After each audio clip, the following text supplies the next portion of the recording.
গরিব মানুষ একটা লিজ নিয়ে করেছি 7 বিঘা 5 কাঠা ভুই 8টা ধান তুলতে পারিনি।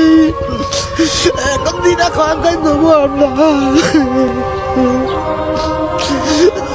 তখন সারে আলারা পানি দোকানে টাকা চাবেন, তখন কি করবেন বাবা? তখন আমাকে গলায় দড়ি দিয়ে আমরা কোনো উপায় আমরা লিজের টাকা তুলে আমরা কিনে দেবো, শোধ করবো, কোয়াতে খাবো, লোন ঘেটে না তাকে টাকা দেবো।